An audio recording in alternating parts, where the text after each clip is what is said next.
Bonjour à tous et bienvenue sur cette nouvelle vidéo. Aujourd'hui on va parler d'achat de véhicules d'occasion. Je vais vous transmettre mon expérience personnelle dans le domaine afin que vous fassiez les meilleures affaires possibles et éviter les merguez à tout prix. Le cobaye va servir de cobaye pour cet épisode parce que c'est clairement ce qu'on peut retrouver sur le marché de l'occasion et ça va me permettre de la présenter un peu plus.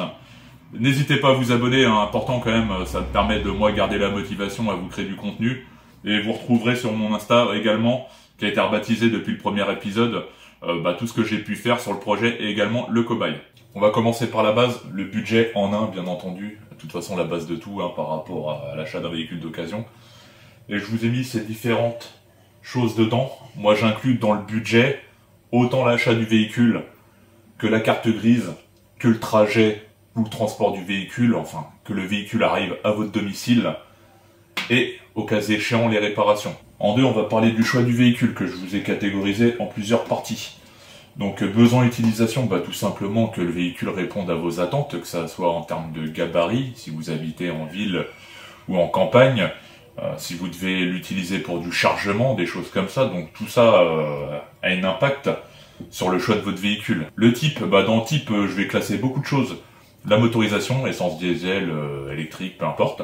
Les boîtes de vitesse sur les véhicules thermiques, boîte auto, boîte à double embrayage, boîte manuelle. Ensuite, on va retrouver aussi, si vous voulez une propulsion, si vous êtes plus typé traction, 4 roues motrices. Donc ça aussi, je l'ai classé dans type. Réparabilité, maintenance. Là, par contre, ça va être vraiment au cas par cas parce que ça va être déjà la réparabilité pour que ça soit fait soi-même, que vous soyez en mesure d'effectuer les travaux sur votre véhicule. Et maintenant, c'est que la maintenance soit possible. Par exemple, pour celle que j'avais, pas avant celle-ci, mais avant l'autre, c'était un M5-34. Tout ce qui est des pièces qui deviennent introuvables. Je vais vous mettre le choix du 525D d'ailleurs par rapport à cette liste-là. Donc, besoin d'utilisation, moi je voulais une berline déjà. Donc, je voulais une berline ou un break et utilisation autoroute. Le 2 en type, moi je voulais déjà une propu. Donc déjà mine de rien ça fait un petit tri dans toutes les marques. Je voulais une propulsion, boîte de vitesse manuelle, diesel pour la conso. Même pas un dé que j'ai fait là. Déjà on commence à resserrer un peu l'étau au niveau du choix. Et en réparabilité, je voulais quelque chose de fiable. D'ailleurs, renseignez-vous sur chacun des véhicules que vous présélectionnez, entre guillemets. Donc réparabilité, M57, moteur en ligne. Je voulais un moteur en ligne, et puis dans le type, dans le diesel, je voulais un minima de 6 cylindres. Donc déjà là aussi, pareil, vous l'aurez compris, berline break, pour utilisation majoritairement autoroutière, propulsion boîte de vitesse manuelle, diesel en 6 cylindres.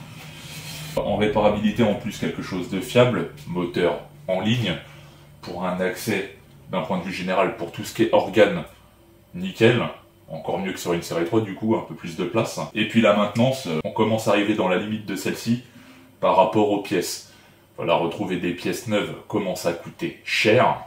Donc là aussi, pareil, dans la maintenance et réparabilité, dans ce que je vous disais juste avant, par rapport aux vieilles voitures, où ça peut vite coûter un bras selon les pièces, ça commence, on est juste dans la transition. Donc vous l'aurez compris, suite à tout ça, mon choix s'est porté sur un série 5 ou un série 3, en sachant que les séries 3 j'en ai une pelletée, donc le série 5, le 39, que c'est ma 5e à titre informatif, et j'ai pas été déçu à ce niveau, donc voilà pourquoi mon choix s'est porté sur celle-ci. Et pourquoi 525D, j'ai été parti sur un 530 à la base, et puis dans la phase qu'on verra après en numéro 3, pendant ma phase de recherche, je suis tombé sur celle-ci avec 66 000 km au compteur, où vous doutez bien que ça m'a un peu tapé dans l'œil, au vu de son état en plus, pour qu'à la fin, qu'on ait le meilleur véhicule par rapport à notre budget initial, et son utilisation avec tous les paramètres que j'ai pu vous mettre là. Du coup, on a notre budget, on sait quel véhicule on veut exactement, on va partir à la phase recherche, avec les différentes plateformes que vous connaissez tous, le Bon Coin, la Centrale, les marketplaces maintenant qui marchent pas mal, ou même le parking qui regroupe un peu tous les sites. Bref, le tout étant qu'il faut que ça soit cohérent avec votre budget. Cherchez pas une M5 à 5000 balles. Classic Trend, moi j'utilise pas mal ce site-là parce que déjà pour les voitures un peu classiques, ça permet de se donner une bonne idée du prix du véhicule sur le marché d'un point de vue moyen, hors config un peu sorti de nulle part. Et puis bien sûr les prix du marché, hein. Si par exemple dans le cas d'une 39, le plus petit prix c'est 2000 balles, partez du principe que voilà, c'est fini. C'est que ça commence à s'envoler. Par exemple, attention. Bon, après les différents sites, bien sûr, il y a les réseaux personnels, hein, des amis, le voisinage, même des fois allez-y au culot. Hein, une 39, une 34, enfin peu importe, qui est en train de moisir au bord de la route, allez-y au culot, hein, allez cogner à la porte, des fois que la personne voudrait s'en débarrasser sur un coup de tête. Ensuite, là-bas, je vais partir du principe où j'utilise le bon coin pour la majorité du temps. On va passer au tri. Donc moi, en général, on va parler de la 39 par exemple. Quand je passe à ma phase de tri, je me prends pas la tête à checker chaque véhicule. C'est-à-dire que je vais faire mon premier jet qu'avec les photos. Rien qu'avec les photos, en général, je clique, je regarde les premières photos, instantanément, j'arrive à voir sur le listing de base lesquelles sont des grosses merguez ou lesquelles ça vaut peut-être le coup au tarif indiqué, et le kilométrage également. Donc par rapport à ça, je fais un premier tri. Et ensuite, seulement une fois que celui-là est fait, en sachant que là j'en ai pas mal mis en favori, je rentre dans le détail, c'est-à-dire que là je vais cliquer sur chaque annonce et lire le descriptif. Alors il y a toujours des descriptifs, voilà, carte grise de retard, j'en passe des meilleurs, enfin bref, des trucs qui font chier. Donc déjà, on réduit la liste en général une bonne poignée.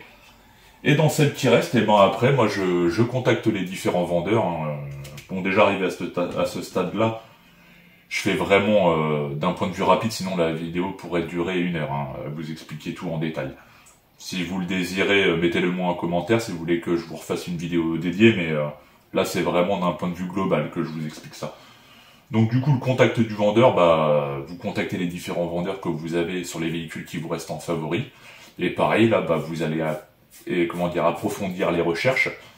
Le nombre de mains, l'histoire du véhicule, d'où vient-il, quels gros frais avez-vous effectué, est-ce qu'elle est en règle. En général, il y en a quelques-unes qui valent, c'est dans le peu qui vous reste, essayez à tout prix de vous munir du VIN. Du numéro VIN, pour plusieurs raisons que je vous expliquerai dans la dernière phase. Et vous pourrez l'obtenir soit par le biais de la carte grise, contrôle technique ou même certaines photos où on va pouvoir voir le numéro série dans un coin si vous avez l'œil aguerri. On arrive à la dernière phase, validation et achat. Et clairement, si c'est vraiment une bonne affaire, va falloir aller très vite. Si vous avez le VIN ou même la plaque, parce qu'après coup j'y ai repensé, par le biais de certains sites, vous allez pouvoir récupérer le fameux VIN en question. Donc du coup, là, pendant cette phase-là, on va vraiment chercher à valider notre achat, c'est-à-dire rechercher si elle a été accidentée ou volée. Il y a différents sites qui le proposent moyennant une certaine somme d'argent. Ensuite, on va essayer de checker par rapport aux options BM Décodeur. Moi, je me sers tout le temps de ça pour avoir la liste des options, tout simplement pour voir que si les options qui sont sur le véhicule sont bel et bien d'origine. C'est bête, mais bon, des fois, on a des hybrides ou des BM Pacem remontés made in China. Ensuite, il y a Histovec, ça c'est vraiment, je l'aurais même calé juste avant d'aller la chercher du coup. Histovec, ça va vous permettre d'avoir le listing de tous les contrôles techniques de la voiture, le nombre de mains à peu près, à part si elle a été importée, mais au moins vous aurez la date d'import. Et toutes ces infos-là, et même une sorte de suivi au niveau du kilométrage, si elle est toujours restée sur le territoire, par le biais des différents contrôles. Ça, et puis une fois que déjà cette partie-là, c'est clair, net, précis, que au préalable avec les différentes étapes qu'on a eues avant, c'est ok. Donc là on va rentrer dans la phase de négociation. Clairement, moi en général comment je fonctionne, c'est je dis à la personne, écoutez, je viens chercher la voiture pour tel montant. Si je viens, elle est conforme à mes attentes, je repars avec le véhicule sans discussion. Par contre, s'il y a un truc qui ne va pas, on va redescendre le prix immédiatement. Du coup, je fixe vraiment mon prix avant même de partir de mon domicile.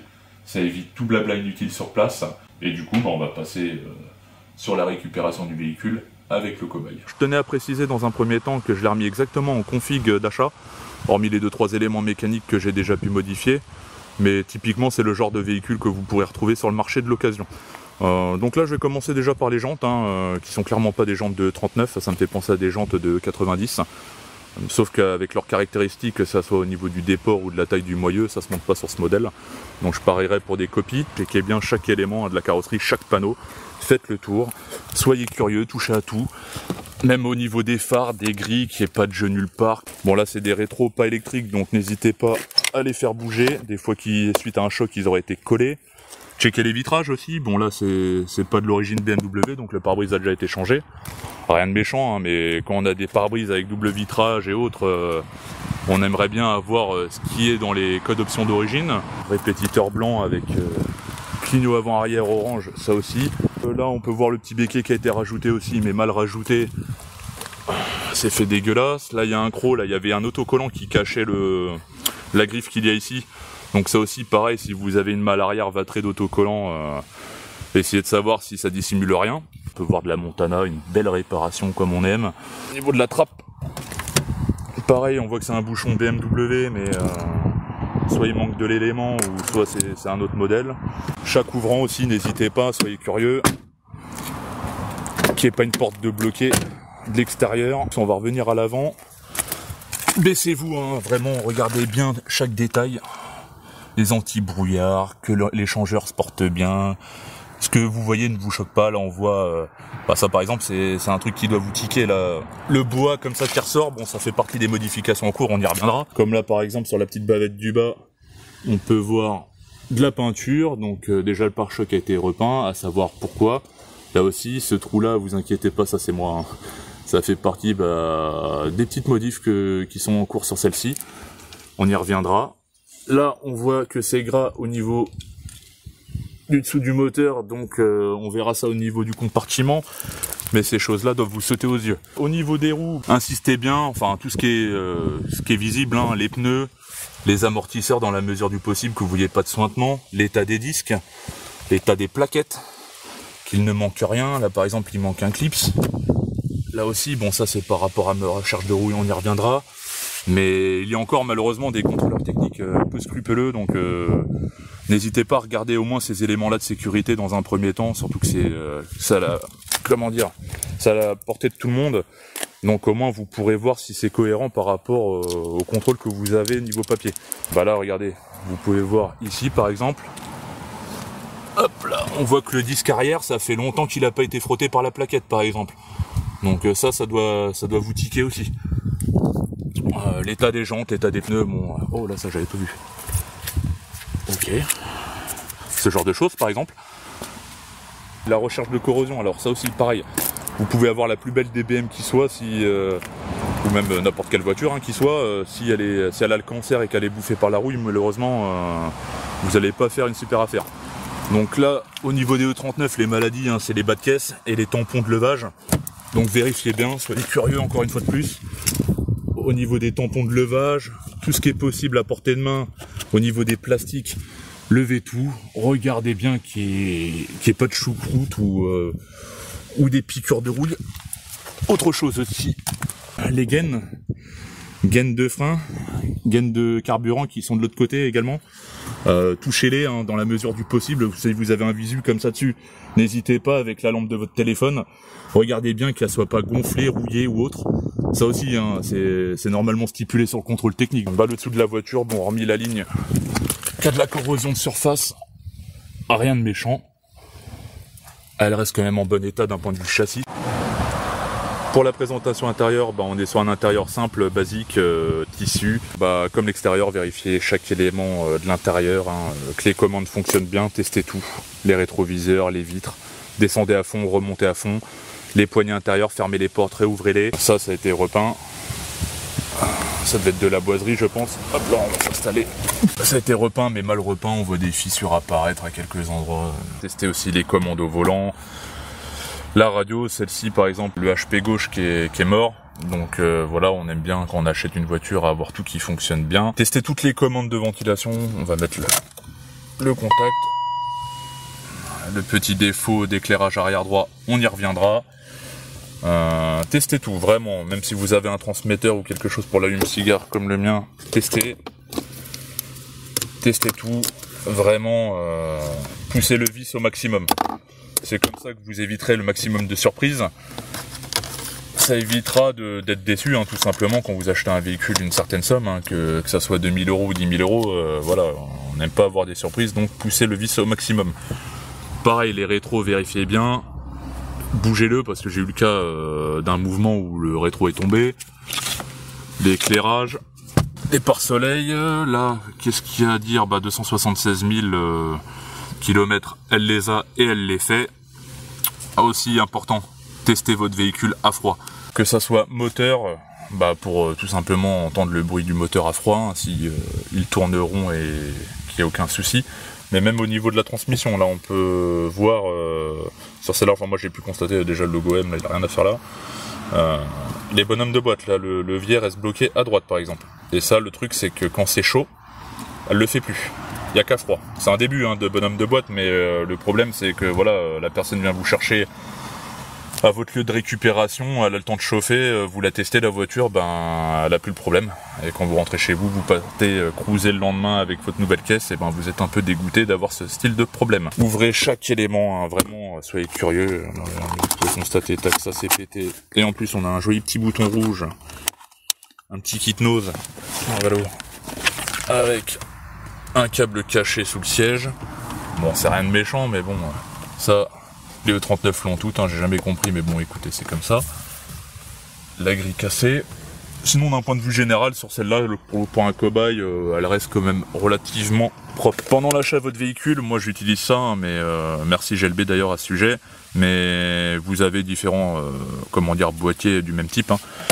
Et en gros, contrôlez, mettez un coup d'OBD au moment de l'achat, comme ça vous évitera de découvrir des choses par la suite, et puis ça permet même de négocier, pardon. Moi j'ai eu le cas, celle-là, elle a le boîtier de préchauffage, bougie de préchauffage, c'est rentré dans la négociation immédiatement. Et malheureusement, vous avez aucun voyant moteur, vous avez absolument aucun défaut, le véhicule marche très bien, mais voilà. Ça coûte, moi je l'ai payé 50 balles, hein.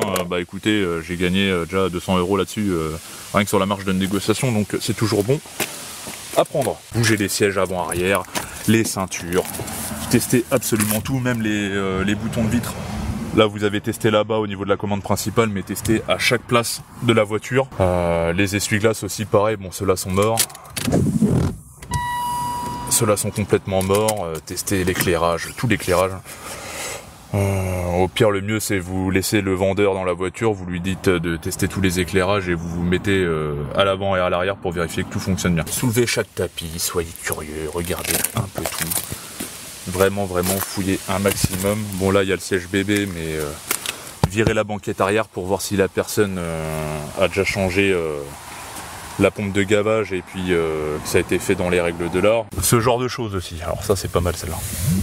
Alors là jusque là tout va bien. Hop, là on se dit, ah c'est bizarre, qu'est-ce que c'est que cette chose? Et bing. Alors ça, en sachant qu'elle n'a pas les sièges rabattables d'origine et qu'il n'y a pas de trapaski, la personne l'a fait maison. Donc voilà, on a encore les petites traces de marqueurs. Et puis ça a été découpé gentiment, quoi, voilà, la meule normale, la base. Bon ça, en règle générale, c'est pas complet. Là en plus d'être pas complet, c'est une trousse rajoutée. Ceci, alors ça c'est une des maladies aussi de ce modèle, même d'autres modèles de BM. À force de l'ouverture et fermeture, le faisceau se coupe et puis on n'arrive plus à ouvrir le coffre électriquement, plus l'éclairage qui merde, enfin ce genre de défaut. Donc là, bizarrement, par rapport à son kilométrage RAS, j'ai vérifié. Vérifiez bien si chaque élément dans la mesure du possible. Hein. Bon, vous n'allez pas démonter la bagnole, hein, j'en suis conscient, mais essayez un maximum de fouiller. Donc voilà le défaut du feu arrière droit. Alors ça, clairement, il y a juste à acheter un nouveau phare parce que la prise est complètement défoncée et une prise. Non, on se retrouve avec des trucs comme ça, donc ça m'étonne pas trop que ça soit en défaut. Vérifiez la corrosion. Vérifiez bien cette partie-là qu'il n'y ait pas eu de trace de choc. Qu'il n'y ait pas eu de trace de choc arrière, de déformation de la caisse, de corrosion surtout, toujours. Ça, que tous les éléments soient là. Voilà, on a le cric, là pareil. On a le branchement du chargeur CCD prééquipé. Fois sans la roue de secours, là on va y voir un peu plus clair. Donc on va pouvoir voir ce type de choses. La corrosion à mort. Donc ça, va falloir que je traite ça dans les plus brefs délais. Pour le compartiment moteur, bon, j'ai prévu un petit tournevis histoire de dévisser les caches. Hein. Je vous invite à faire la même chose lors de votre achat. Vous pouvez constater qu'il manque un élément ici que j'ai démonté suite au nettoyage du radiateur et de l'intercooleur. Bon, j'y reviendrai, l'élément est à mon domicile. Là, on peut voir du gras tout là, ici. donc je pense qu'il y a une gaine, soit même le joint de l'ADA, avec la vitesse du véhicule et la rotation du ventilo, ben, ça en va un peu partout, et puis bah, par gravité ça descend. Dont le côté gras, je préfère un compartiment poussiéreux qu'un compartiment ultra propre qui cacherait des éléments comme ça par exemple. Donc bien sûr un compartiment propre, hein, ça fait toujours plaisir, mais faut que ça soit cohérent avec l'état général du véhicule. Donc bah, les niveaux, hein, direction assistée, liquide de refroidissement, niveau d'huile. Faites un peu le tour, regardez bien qu'il ne manque rien, comme ici par exemple. Là on voit que l'admission d'air pour le refroidissement de carburant est manquant. Bon, pas méchant en soi, mais bon, c'est toujours chiant d'aller à la chasse à des éléments comme ça. Donc vérifiez bien. Bon là il y a eu déjà de la modification vu que j'ai supprimé le Webasto. Sinon après si vous voulez pousser le vis au maximum, ben faites ce genre de choses, démonter. Hein. Bon là il y a ça d'éclipsé, j'ai qu'une main, ça me fait chier, donc je vous ferai ça un peu mieux au moment de l'entretien qui viendra. Là-dessus, qu'est-ce qu'on peut avoir comme maladie sur le fameux M57? Bon là c'est le 2,5 litres, dépourvu de clapet ou de collecteur inox, mais par exemple sur le 204 en 330D que je connais très bien, bah mettez un miroir hein, par le dessous, allez voir le collecteur des fois qu'il soit fissuré. Vérifiez aussi la DA, bah là c'est pour ça que ça c'est pas trop sujetti à la déformation, mais sur les E46 par exemple ça fait un cintre à 90 là, et dans le creux du cintre ben ça s'use et puis bah on a des fuites de DA.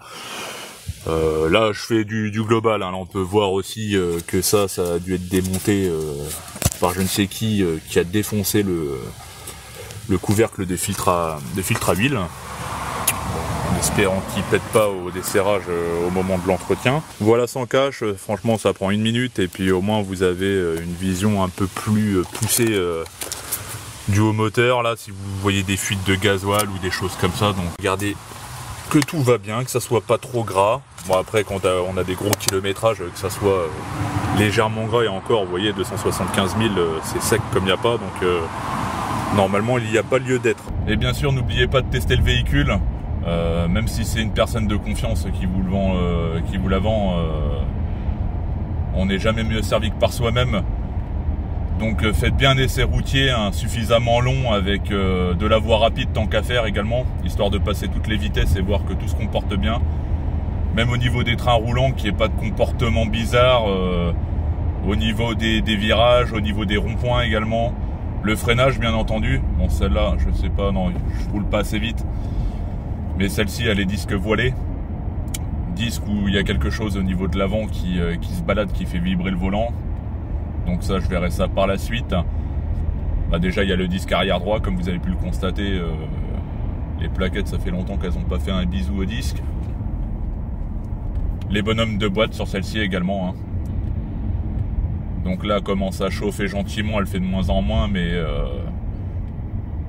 quand on veut passer de la 4 à la 5, limite en revenant au point mort, elle est déjà dans l'axe de la 5. C'est un peu plus embêtant quand on veut passer la 3. Donc faut jouer un peu avec le levier. Hormis ça, bizarrement celle-ci, j'ai envie de dire, elle se comporte très bien, elle marche très bien. Elle marche limite mieux que le projet d'origine également, hein, en les mettant toutes deux d'origine. Donc bon écoutez, c'est une bonne chose.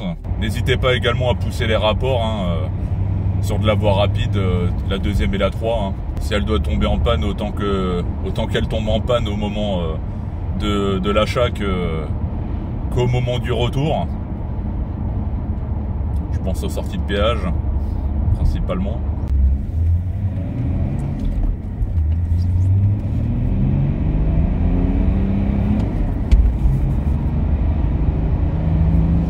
Ça fume.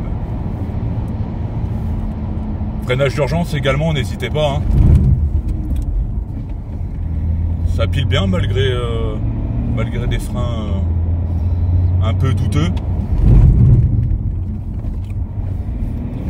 Comme ça va nous permettre d'aller voir les disques, enfin le disque arrière droit si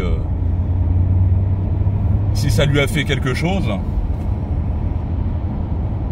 Ça reste tout de même de la bonne caisse, on va pas se mentir, hein, pour une bagnole des années 2000. J'espère au moins que cette vidéo vous aura plu, qu'elle pourrait servir à quelques-uns d'entre vous, hein, qui soient pas trop à l'aise dans l'achat de véhicules. Hein. Maintenant, il y a beaucoup de gens qui achètent beaucoup par le biais de professionnels ou même revendent par le biais de professionnels. Je trouve ça un peu... je trouve ça malheureux. Moi, je pars du principe que je préfère acheter à un passionné particulier qu'à un professionnel qui, quoi qu'il arrive, voudra se faire du beurre dans l'histoire. Donc, vous serez d'autant plus gagnant à chercher par le biais d'un particulier de tomber sur quelque chose de vraiment bien, de vraiment soigné. C'est surtout la logique d'achat que j'ai essayé de vous transmettre, hein, parce que comme je vous l'ai dit, la vidéo pourrait durer 1 heure voire plus, hein, à rentrer dans le détail de tout. Mais bon, je sais très bien comment se passe YouTube, hein, quand une vidéo dure 1 heure, les gens ont tendance à zapper. Je suis moi-même un spectateur de YouTube, donc je sais très bien comment ça se passe. Désolé également pour les transitions jour-nuit, comme vous avez pu le voir, les prises de vidéo ont été longues, donc se sont étalées sur plusieurs heures. Je fais ça avec les moyens du bord et sur des durées très courtes. Donc bon, je vous fais ce que je peux avec les moyens du bord, en espérant tout de même que ça soit d'une qualité acceptable.